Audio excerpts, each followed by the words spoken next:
Umudamu muri kumwe niwe muganira mudaharira muri mu cumba. Kubera iki abantu bemeza ko umuntu arya ikaroti gusa atagwara amaso? Asha. Oya ne wafungura ikaroti gusa wocugwara ahubwo na gose. Ndibaza ko ari wo muti wawe. Cekeshi ndagwara amaso ariko kuva ntanguye kuzirya ikaroti. Ce vyaragabanutse nico gitwa numva ko ari umuti ikaroti kuzifungura. Ngira bashaka kuba barabibonye abaganga bavyigiye. Ikibazo kigira kabiri kiravuga gutya, ni uruhe rukino rukinwa ata nduru? TikTok. Amabanga yabubatse. Saje nagenda gitore naje nijogera mvuga mutu wa guys.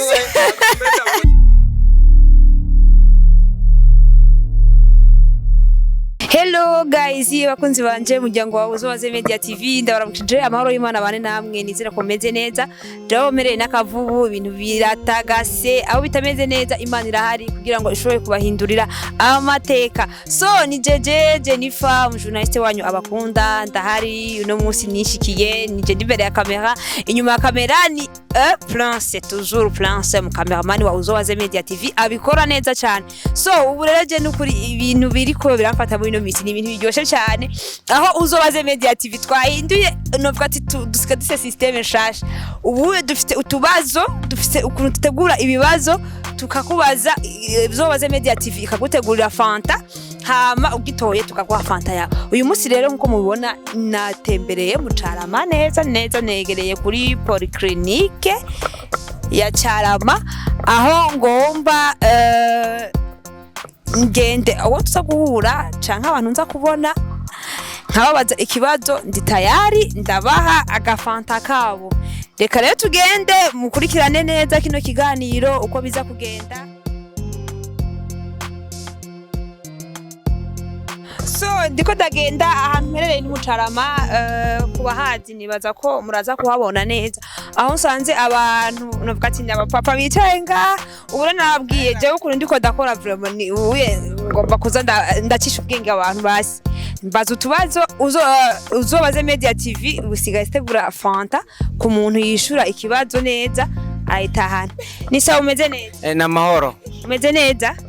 Ni sawa nawe? Yego ni sawa kabisa. Na Jenny mpore. Chama jaje ni direct.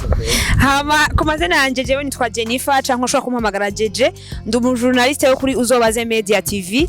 Rero uno munsi ngira bibakwe ko ntomboye nkabasanga ngaha Uzobaze Media TV yateguye akabazo kandi uza bwatora igenda imuhaye agafanta. Rero mutegera ikibazo neza ugitora fanta yiwe irahari. Ikibazo kivuga gutya ndahera kuri umwe wese kubera iki abantu bemeza ko umuntu afungura ikaroti gusa. Ndikuvuga afungura ikaroti gusa atagwara amaso. Ndasubiramo kubera iki abantu bemeza ko umuntu afungura ikaroti gusa. Nasurinye umva nciya karongo kuri afungura ikaroti gusa atagwara amaso. Ico kibazo nshoboye kucishura neza. Arabuze ikibazo ndashoboye kucishura reka tugende ku bundi. Ikibazo ni kindi nyene kubera iki abantu bemeza ko umuntu afungura ikaroti gusa atagwara amaso? Urashobora kuyikora kuri abafungiye karoti gusa. Sa? Urashobora kuyikora ku mutwe wafungiye karoti gusa. Guys, yagerageje kwishura yavuze ngo ushobora kugwara amaso ko wafunguye ikaroti gusa. Ikibazo kirakunaniye turabandanya n'undi kubera iki abantu bemeza ko umuntu afungura ikaroti gusa atagwara amaso? Asha. Oya ne wafungura ikaroti gusa wocugwara ahubwo na gose. Nezo gutunga zogutunga ikaroti zonyene. Udashiramwe n'umwere. Ikibazo kiraho nyene.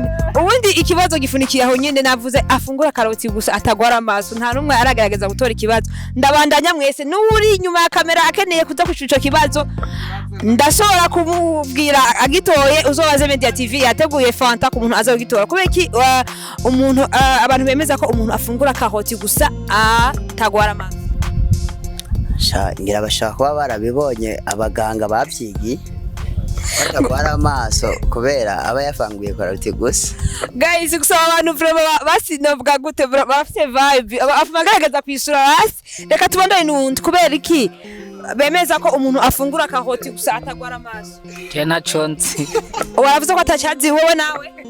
Je nibaza yuko igituma ufunguye ikaroti gusa utagwara amaso canke uyagwara gusa ico numva ikaroti zifasha nuko numva iyo uzifunguye kandi ukazirya. Mutekereze ariko agerageza kwishura abasha mutekereze kugira ngo yishure ndasubiramo ikibazo neza kubera iki abantu bemeza ko umuntu afungura ikaroti gusa atagwara amaso.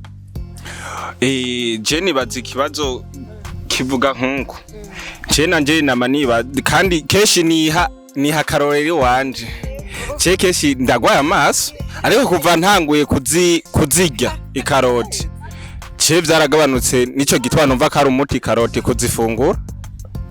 Nuko nogisigana avuze ko igituma ngo ni kubera ko nawe nyine agwaya amaso ngo muga afunguye karoti ngo amaso yarakitse. Novuga ko muri mwese nta muntu numwe yashoboye gutora ikibazo. Sinzi ko undi muntu ari tayari gushaka kwicurisha kibazo. Kamera warisi.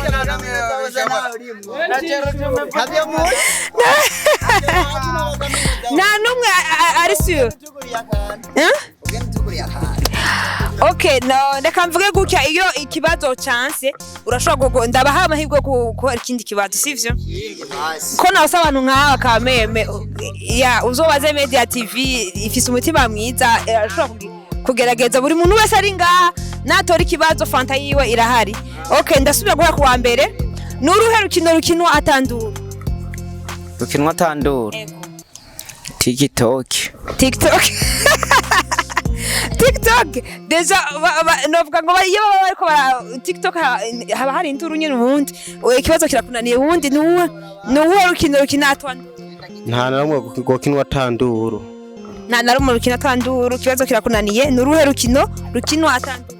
Amabanga yabubatse Je nagenda gitore naje nijogera mvuga mutwaka. Guys Amabanga yabubatse nagenda ari kugitana nabanje kwegera nyuma bakiye gusa.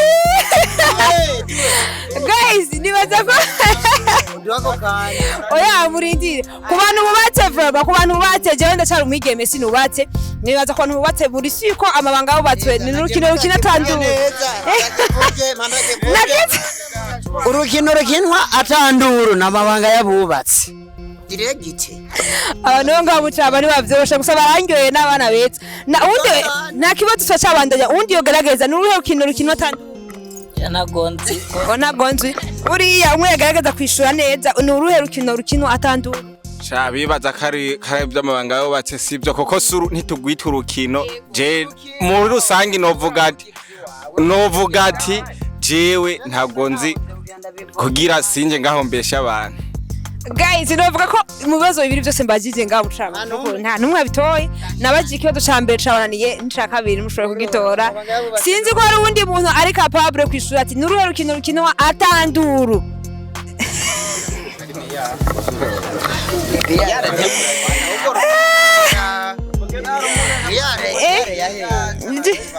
Umudemu muri kumwe niwe muganira mudaharira muri mu cyumba. Umuki umugore canke umudemu muri kumwe niwe muganira atandura umuvugije. Haje nibishobora gushika mugahari. Oya. Yavre.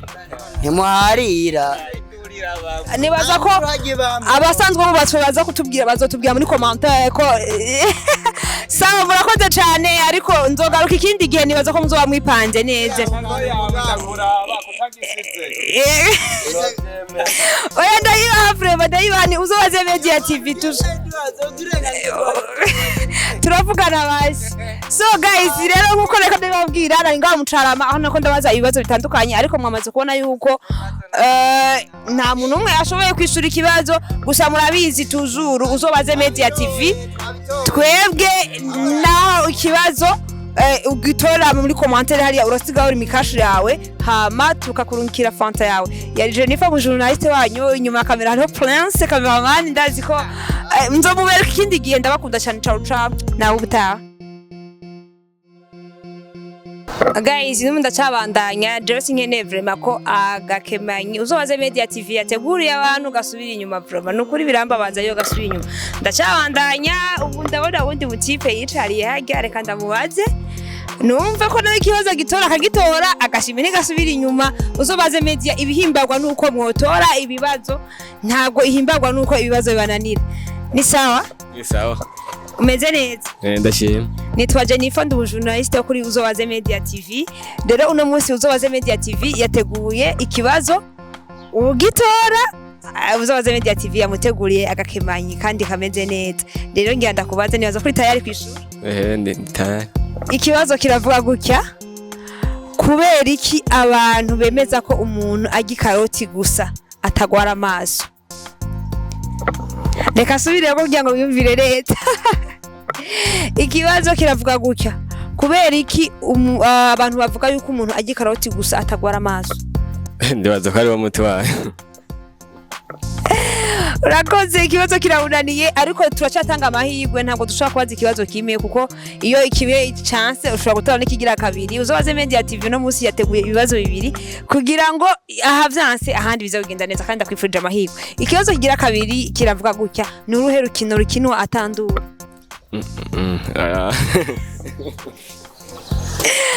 Ubisaze utife arananiwe vraiment guys nukuri ndababaye cyane kuba no subiza agashimwe sinzi ko ari ubundi buntu ari tayari kugira ngo ico kibazo agitoye tumuhe agashimwe kiwe gusa ndabona ko mengo sinzi rero sawa ugira ibihe byiza sawa